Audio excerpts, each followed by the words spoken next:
Metana menumpuk di dasar bawah laut yang tidak dapat ditembusnya. Lalu, tanah dan air yang semula naik ke atas tetapi kemudian mengendap lagi di dasar laut, menimbun mereka semua.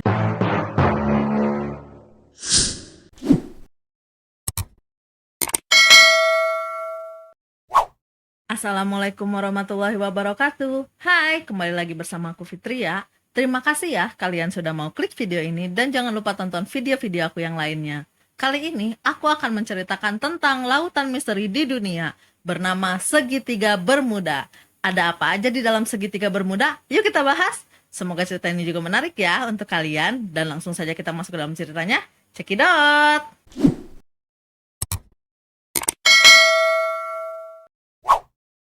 Segitiga Bermuda adalah sebuah wilayah di bagian barat Samudra Atlantik Utara. Bentuk wilayahnya didefinisikan sebagai segitiga dengan titik ujung di bagian utara adalah Bermuda, wilayah seberang laut Britania Raya. Puerto Rico, wilayah Amerika Serikat sebagai titik di sebelah selatan. Dan Miami, metropolitan terbesar Florida di Amerika Serikat sebagai titik di sebelah barat. Segitiga Bermuda terkenal akan hilangnya berbagai kapal dan pesawat yang tidak bisa dijelaskan, fenomena meteorologi aneh yang diduga terjadi di lingkup garis segitiga ini. Selama bertahun-tahun, orang-orang berasumsi mengenai penyebab misteri tersebut. Ada yang mengaitkannya dengan kejadian supernatural, religius, ekstraterestrial, dan masih banyak lagi. Setelah merenggut nyawa lebih dari 1.000 jiwa hanya dalam satu abad ini, misteri segitiga Bermuda akhirnya terpecahkan. Berikut adalah penjelasan dari beberapa narasumber yang menyatakan keanehan segitiga Bermuda, bahwa di sana terdapat gas metan, dianggap kapal yang hilang di sana telah melampaui batas kargo, pangkalan UFO, tempat berkumpulnya para setan, golongan jin, istana setan, dan ada yang mengatakan bahwa di sanalah telaga air kehidupan yang sanggup membuat awet muda dan panjang umur. Perusahaan asuransi laut Lloyd's of London menyatakan bahwa segitiga Bermuda bukanlah lautan yang berbahaya dan sama seperti lautan biasa di wilayah lainnya, asalkan tidak membawa angkutan melebihi ketentuan ketika memasuki wilayah segitiga Bermuda. Penjaga pantai mengkonfirmasi keputusan tersebut. Penjelasan tersebut dianggap sangat masuk akal, ditambah dengan sejumlah pengamatan dan penyelidik khusus. Penjelasan lain dari beberapa peristiwa hilangnya pesawat terbang dan kapal laut secara misterius adalah adanya gas metana di wilayah segitiga Bermuda. Teori ini dipublikasikan untuk pertama kali tahun 1981 oleh Badan Penyelidikan Geologi Amerika Serikat. Teori ini berhasil diuji coba di laboratorium dan hasilnya memuaskan beberapa orang tentang penjelasan yang masuk akal seputar misteri lenyapnya pesawat-pesawat dan kapal laut yang melintas di segitiga Bermuda. Menurut Bill Dillon dari US Geological Survey, air bercahaya warna putih itulah penyebabnya. Di daerah segitiga Bermuda, tetapi juga di daerah beberapa lain di sepanjang tepi pesisir benua, terdapat tambang metana. Tambang ini terbentuk kalau gas metana menumpuk di dasar bawah laut yang tidak dapat ditembusnya. Gas ini dapat muncul secara tiba-tiba dari dasar laut retak. Air yang dilalui gas ini mendidih sampai terlihat sebagai air bercahaya putih. Blowout serupa yang pernah terjadi di Laut Kaspia sudah banyak menelan anjungan pengeboran minyak sebagai korban. Regu penyelamatan yang dikerahkan tidak menemukan sisa sama sekali. Mungkin karena alat dan manusia yang menjadi korban tersedot pusaran air dan jatuh ke dalam lubang bekas retakan dasar laut. Lalu, tanah dan air yang semula naik ke atas tetapi kemudian mengendap lagi di dasar laut, menimbun mereka semua. Jadi tertimbun sama retakan air laut, retakan dasar laut, dan itu tuh semuanya tersedot ke situ, masuk ke dalam situ, ke tumpuk lagi gitu. Teori ini mengatakan gesekan dan goncangan di tanah di dasar Laut Atlantik menghasilkan gelombang dahsyat dan seketika kapal-kapal menjadi hilang kendali dan langsung menuju dasar laut dengan kuat hanya dalam beberapa menit saja. Bahkan beberapa detik lah, nggak beberapa menit, saking cepatnya. Adapun hubungannya dengan pesawat, maka goncangan dan gelombang kuat tersebut menyebabkan hilangnya keseimbangan pesawat serta tidak adanya kemampuan bagi pilot untuk menguasai pesawat.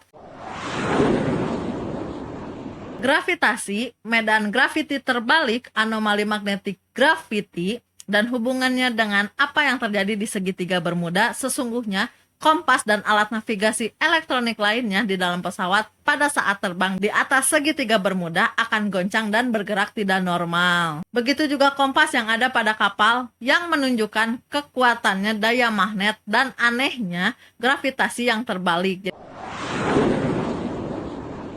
Pemerintah dan akademis independen Amerika Serikat mengatakan bahwa segitiga Bermuda disebabkan karena tempat tersebut merupakan pangkalan UFO, sekelompok makhluk luar angkasa atau alien yang tidak mau diusik oleh manusia, sehingga kendaraan apapun yang melewati teritorial tersebut akan terhisap dan terculik. Ada yang mengatakan bahwa penyebabnya dikarenakan oleh adanya sumber magnet terbesar di dalam bumi yang tertanam di bawah segitiga Bermuda, sehingga logam-logam berton-ton pun dapat tertarik ke dalamnya.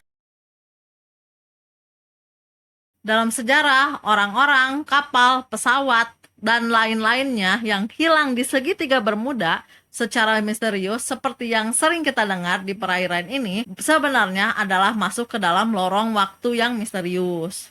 Seorang ilmuwan Amerika yang bernama Ados Nandik berpendapat mata manusia tidak bisa melihat keadaan suatu benda dalam ruang lain.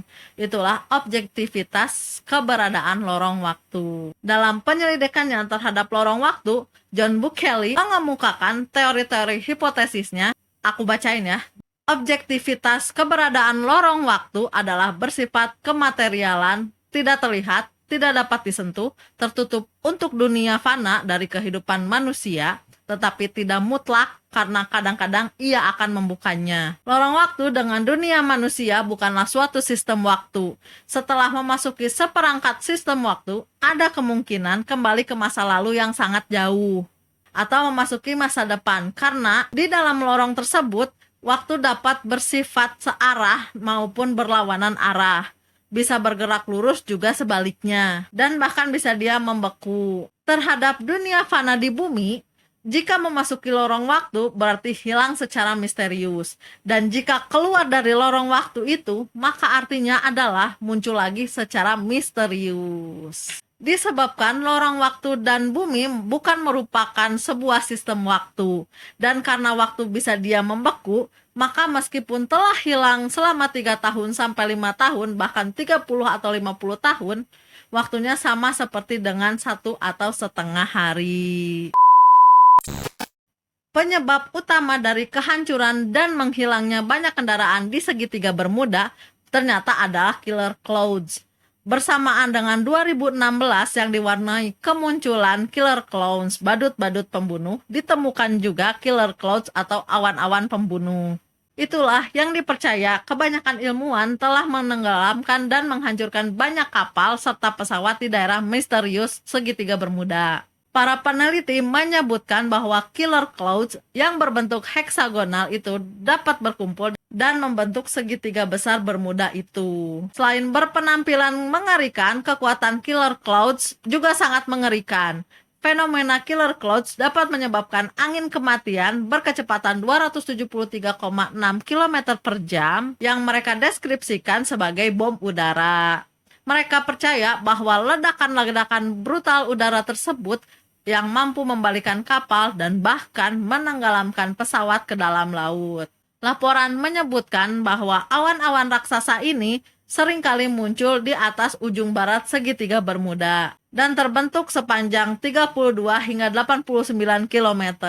Secara rata-rata, penampilan awan-awan tersebut sangat mengerikan. Secara rata-rata, penampilan awan-awan tersebut nyaris sangat lurus sempurna sehingga menyerupai membentuk segitiga. Meteorologi spesialis satelit dari Colorado State University, Dr. Steve Miller, mengatakan bahwa kita biasanya tidak pernah melihat awan membentuk sebuah garis yang benar-benar lurus. Bentuk kumpulan awan biasanya tersebar secara acak dan tidak beraturan. Dengan menggunakan satelit radar untuk mengukur apa yang sebenarnya terjadi di bawah awan tersebut, ternyata mereka menemukan bahwa kekuatan angin laut di sana adalah hampir sebesar 274 km per jam. Sebagai perbandingan, itulah kecepatan angin yang serupa dengan badai Katrina. Angin tersebut sangatlah kuat hingga mampu membuat ombak setinggi 14 meter di lautan segitiga Bermuda. Membuat bom-bom udara tersebut bisa langsung menghancurkan bersama dengan hantaman ombak.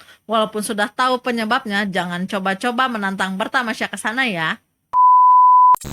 Ada salah satu kisah terkenal yang bertahan sangat lama dalam banyaknya kasus misterius mengenai hilangnya pesawat-pesawat dan kapal-kapal yang melintas di segitiga Bermuda, yaitu adalah penerbangan 19. Penerbangan 19 merupakan kesatuan angkatan udara dari 5 pesawat pembom angkatan laut Amerika Serikat. Penerbangan itu terakhir kali terlihat saat lepas landas di Fort Lauderdale, Florida pada tanggal 5 Desember 1945. Pesawat-pesawat pada penerbangan 19 dibuat secara sistematis oleh orang-orang yang ahli penerbangan dan kekuatan untuk menghadapi situasi buruk. Tetapi tiba-tiba dengan mudah menghilang setelah mengirimkan laporan mengenai gejala pandangan yang aneh dianggap tidak masuk akal. Karena pesawat-pesawat pada penerbangan 19 dirancang untuk dapat mengapung di lautan dalam waktu yang lama. Maka penyebab hilangnya dianggap karena penerbangan tersebut masih mengapung-apung di lautan menunggu laut yang tenang dan langit yang cerah. Setelah itu, dikirimkan regu penyelamat untuk menjemput penerbangan tersebut. Tetapi tidak hanya pesawat penerbangan 19 yang belum ditemukan, regu penyelamat juga ikut lenyap. Karena kecelakaan dalam angkatan laut ini misterius, maka dianggap penyebab dan alasannya tidak diketahui. Dan juga ditemukan adanya kaitan segitiga Bermuda dengan Atlantis yang ditemukan adanya penemuan kota-kota kuno dan berbagai bangunan di segitiga Bermuda. Atlantis yang diduga tenggelam dalam waktu 1 hari 1 malam diduga kuat tenggelam di segitiga Bermuda dan beberapa kawasan lainnya yang mirip dengan kejadian yang ada pada segitiga Bermuda tersebut. Salah satunya yaitu di Indonesia, Malaysia, India, dan lainnya. Itulah beberapa keanehan dan teori-teori menyimpulkan apa yang terjadi di dalam segitiga Bermuda. Terlepas dari itu semua, kejadian yang dialami pasti sudah kehendak Yang Maha Kuasa. Kita doakan saja semoga korban-korban yang tenggelam, yang hilang di segitiga Bermuda, diterima amal ibadahnya dan ditempatkan di tempat yang terbaik. Amin. Segitu dulu pembahasan tentang segitiga Bermuda. Maaf bila ada kata-kata yang tidak sesuai dan fakta yang tidak jelas. Aku Fitria pamit undur diri and see you in the next video. Assalamualaikum warahmatullahi wabarakatuh.